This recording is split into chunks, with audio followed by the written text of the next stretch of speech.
महिलाओं के मंगलसूत्र पे भी लोग वोट मांग रहे हैं आजकल। हाँ, बचाने के चक्कर में अपनी बीवी का तो लेके भाग गया था ये। अब बीवी कह रही है ले तो गया था तू बचाने के लिए, कौन सी बैंक में रख के आया, वो तो दे दे मेरा मंगलसूत्र। तो वो अपनी बीवी का मंगलसूत्र बताए जो लेके भाग गया था।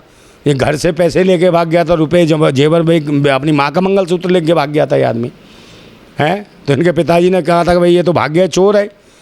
हाँ, अब पता चला कि वो चोर नहीं है तो डकैत भी है और इतना बड़ा डकैत बनेगा किसी को पता नहीं, पूरे देश को लूट रहा है। तो पूरे देशवासी समझ चुके हैं मंगलसूत्र कुछ नहीं। जो अपनी बीवी को इज्जत नहीं दे सका, जो अपनी बीवी को नहीं अपना पाया, तो वो क्या मंगलसूत्र की रक्षा करेगा। उसे महत्व ही नहीं पता कि मंगलसूत्र का महत्व क्या है। बीवी रो रही है और ये कहता रहा कि भाई 50 दिन दो नोटबंदी के दौरान काला धन आएगा।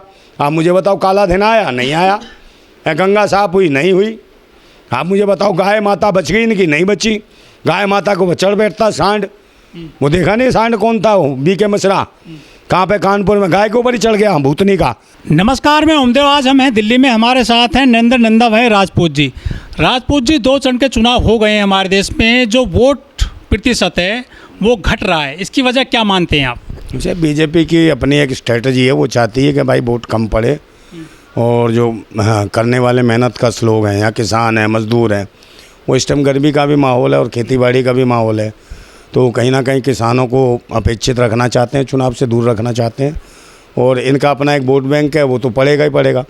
तो अगर वोट परसेंटेज बढ़ती है तो ये निश्चित है कि वो सरकार को कहीं ना कहीं खतरा हो जाता है।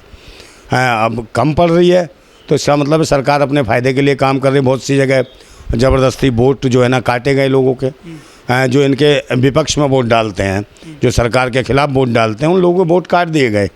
वो बेचारे लेके पर्ची घूम रहे थे दूसरे चरण में। गाजियाबाद में बहुत से लोग देखे, वो बेचारे ढूंढ रहे हैं कि हमारा चुनाव चिन्ह कहाँ है।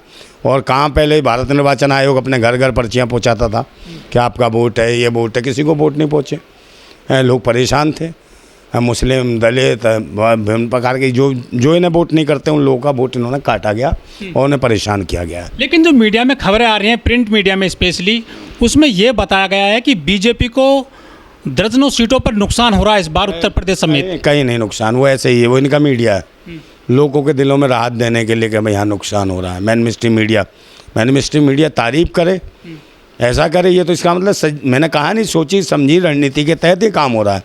अगर मैन स्ट्रीम मीडिया कह रही है कि बीजेपी हार रही है तो इसका मतलब उसका कोई खेल है, ताकि ये लोगों के दिलों को राहत देने वाली बात है कि हाँ जी शायद हम लोग विपक्ष जीत रहा है, ताकि शांति से और चरणों का चुनाव भी हो जाए और ये लूट ले। तो ये चल रहा है काम इनका। लेकिन बीजेपी महिलाओं की बात करती है, नारी वंदन शक्ति वो जो है मना रहे हैं, 33% महिलाओं को आरक्षण भी दे दिया उन्होंने, वो तो काम कर रहे हैं महिलाओं के लिए देश में। हाँ, आरक्षण तो दिया है ना, मणिपुर में दिया, नंगा करके घुमाने का आरक्षण दिया। अरे टिकट कटने से क्या होता है, टिकट को छोड़ो ना। आपने जलील कितना करा महिला खिलाड़ियों को, आप मुझे बताओ ना। आपके खुद गृह मंत्रालय ने जलील करा, दिल्ली में कूटा उन्हें, समझे, उन्हें रोने पर मजबूर कर दिया और रात भर रो रही लड़कियाँ। बाद में उन्होंने संन्यास ले लिया खेल जगत से। तो तुम्हारे शासन ने ये करा महिलाओं के साथ।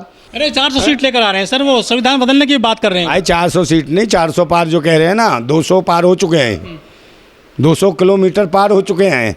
कौन? वो आऊँ माऊँ छाऊँ चाइनीस 200 किलोमीटर अंदर घुस गए हैं भारत की सीमा रेखा के। अब ये कह रहा है इस बार 400 पार, तो इस बार 400 किलोमीटर पार हो जाएंगे चाइनीस है। तो फिर देखना क्या होगा। देश तरक्की कर रहा है, सोना भी 73,000 के लगभग हो गया सर, सोने के रेट। मतलब रेट बढ़ने से क्या देश तरक्की कर रहा है? आप मुझे बताओ, रुपया कितना बढ़ गया ये बताओ ना। रुपया कितना बढ़ा? रुपया तो ख़त्म ही कर दिया इन्होंने। तो रुपए की स्थिति क्या? रोज़गार बताओ, कितने रोज़गार मिल रहे? 2 करोड़ रोज़गार की बात कही थी, कितने रोज़गार मिल गए?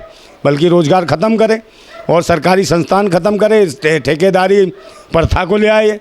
लोग मजदूरी पे आ गए, जिन मजदूरों के पैर छुए, जिन दलितों के पैर छुए भाई, सफाई कर्मचारियों को, उनके जो है उन्हें ठेकेदारी प्रथा पे ले आए, डेली बेसिस का मजदूर बना दिया, उन्हें गुलाम बना दिया। और ये मोदी के शासन में बदुआ गुलाम होने वाले भारत के अंदर। ये राम राज, ऐसे राम राज होता है। बोलिए बीवियों को छोड़ दो और गाय के ऊपर चढ़ बैठो, ये ऐसा राम राज है। देश मजबूत हो रहा है सर मोदी राज। अच्छा, मजबूत, बच्चे मजबूत निकलेंगे। राष्ट्र बन रहा है। कौन कह रहा है हिंदू राष्ट्र? संविधान बदला जाएगा 400 सीट आने के बाद। कैसे बदल जाएगा? उस आदमी को बदल देंगे हम, जो बदलने की बात कर रहा है, उसके पूरे खानदान को बदल देंगे हम। संविधान को कैसे बदल देगा? विपक्ष छिन्न भिन्न हो गया है। वो अपना बाप बदल सकते हैं, अपनी अम्मा का नया खसम ला सकते हैं, बस संविधान नहीं बदल सकते, ये ध्यान रखना। तो व्यक्तिगत बहुत करते हैं। तो व्यक्तिगत करेंगे नहीं, व्यक्तिगत करे बगैर कुछ हो नहीं। व्यक्तिगत तो चल नहीं रहा है, देश का युवा बर्बाद हो रहा है, व्यक्तिगत ही तो है भाई। अपनी बीवी छोड़ दे तो उसके बारे में बताना। जो हमारे जीवन में जो खलल बलल मचा दी है, हमारे व्यक्तिगत जीवन में महंगाई ला के लोग परेशान है ना। हर आदमी पर रोजगार नहीं मिल रहा, व्यक्तिगत जीवन में उनके बच्चों को रोजगार नहीं मिल रहा। रोनी नौकरी देने वाले बना रहे हैं वो लोग। कौन देने वाले? किसको मोदी देंगे? जी। किसको देने? आत्मनिर्भर बनिए आप, नौकरी नहीं है देश में। क्यों आत्मनिर्भर कैसे बनेगा? कैसे बनेगा बताओ? आत्मनिर्भर लोन लीजिए, आप काम करिए, इंडस्ट्री लगाइए। यूनिवर्सिटी तो जब लगाएगा ना, जब उसके बाद खुद होगा कुछ। भाई लोन वाले आते कहते फ़ोन करते हैं, सर लोन चाहिए। हाँ चाहिए, तो पहले पूछेगा आपके पास क्या है, मकान है, दुकान है। अभी सब कुछ हमारे पास होगा तो फिर लोन काहे को लेंगे? भूत लोन तो उसे ज़रूरत है, इसके पास कुछ नहीं है, उसे दो लोन। पहले पूछेंगे मकान है, कितनी प्रॉपर्टी, कितना कमाते हो। अबे भूतनी के जब सब कमा ही रहे तो तुझसे लोन काहे का लेंगे? हैं, दिल तो करता फ़ोन के अंदर घुस के साले गला दबा दूँ तेरा। दिन में 4 फ़ोन आते हैं लोन वाले, लोन ले लो सर, लोन ले लो प्रधानमंत्री योजना के तहत। अब पूछो कैसे देगा लोन? फिर पूछेगा प्रॉपर्टी कितनी है, क्या कमाते हो, बैंक बैलेंस कितना। बे जिसके पास है नहीं वही तो लोन लेगा। विपक्ष घुसपैठियों को संपत्ति बांटता है, उस पर प्रहार किया है मोदी जी ने। हाँ सेम है, इनकी बीवी भी तो घुसपैठिया थी, देखा कैसे निकाला ज़िंदगी से। पिछवाड़े पे लात मार के बीवी को निकाल दिया इसने। ये घुसपैठिया थोड़ी है, तो प्रेम, ये तो अंधभक्तों की वो है भाभी। मुसलमान याद आते हैं, कहले मुसलमान आओ इंशाअल्लाह, इंशाअल्लाह करते हैं।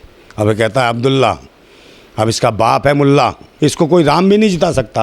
अब नहीं कह रहा जय श्री राम, कह रहा बचाएगा कौन? मुल्ला बचाएगा। तभी तो मुसलमानों के पीछे पड़ जाता है। मुसलमान ये कर रहे हैं, मुसलमान वो कर रहे हैं, मुसलमान इतने बच्चे पैदा कर देंगे, ये बच्चे।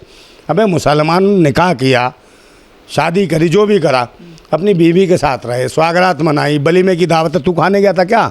जो बच्चे के लिए सबके। जब जब परेशानी में आएंगे तो मुसलमानों को याद करते हैं, मुसलमान ये कर रहा, मुसलमान ये कर रहा है। तब कहता है अब्बू बचाओ मुझे, मेरी सरकार जा रही है। तो मुसलमानों को कोसना शुरू। जब बाप कुछ नहीं देता ना तो बाप को गाली देते हैं ना बच्चे, तो ऐसे ही गाली देता। 18 घंटे काम करके ये हालत है, देश की बुरा हाल कर दिया। हर आदमी परेशान है, दुखी है, बेरोजगारी है, गरीबी है, भुखमरी है, लाचारी है, भ्रष्टाचार है, बलात्कार है, अत्याचार है, लूट है, लुटेरे हैं, आतंकी हैं, देशद्रोही हैं, सब खुले घूम रहे हैं, सब छुट्टे घूम रहे हैं। हर किसी उसमें प्रशासन शासन में डकैती मारी जा रही है। किसी व्यक्ति को कहीं भी कहीं रक्षा नहीं मिल पा रही, सुरक्षा नहीं मिल पा रही। बिना पैसे कोई काम नहीं होता। और कहते हैं पैसा लाओ, और कहते हैं आत्मनिर्भर। आत्मनिर्भर कैसे बने भाई? तमंचा बना लें, बंदूक बनाए, पिस्टनें बनाए और लूटना शुरू कर दें, इससे आत्मनिर्भर बनेंगे? काम धंधा तू देगा नहीं। बता, अनाज के गल्ले लूट लें, बैंकें लूट लें, बेरोजगार तो कर दिए सब। और जितने नेता घूम रहे हैं वोट मांग रहे हैं, इन भूतनी वालों कूटे। कैसे बने आत्मनिर्भर? है ये तो तुरंत अभी खोल देंगे 15 दिन, आलू समोसे पूरी ये खिलाएंगे बस, उसके बाद गायब हो जाएंगे। हरामियों का पता भी नहीं चलेगा कहाँ गए। मोदी जी परिवर्तन कर रहे हैं देश में। दूरदर्शन का लोगो भी भगवा कर दिया गया है। क्या दूरदर्शन का लोगो? पिछवाड़ा भी भगवा है उसका, कभी देखो खोल के, लाल हुई पड़ी है पूरी, कुछ दिनों बाद हो जाएगी भगवा। पिछवाड़ा उनका बिल्कुल भगवा है। जब दिल करता है देखने का पिछवाड़ा तो देख तो पाते नहीं हो, तो नीचे शीशा रखते हैं, फिर देखते हैं हाँ अभी पिछवाड़ा है इनका भगवा, समझे? तो ये भगवा, भगवा काहे का भगवा? भगवा हो गया भड़वों का कलर, इस देश को बेचने वालों का, इस देश को बर्बाद करने वालों का। अगवा भगवा कुछ नहीं, देश का है जो देश का असली झंडा है, तिरंगा। और क्रांतिकारी हम जैसा नौरंगा, समझे? तुम्हारा दंगा फंगा पिछवाड़े में घुसेड़ देगा, ध्यान रखना।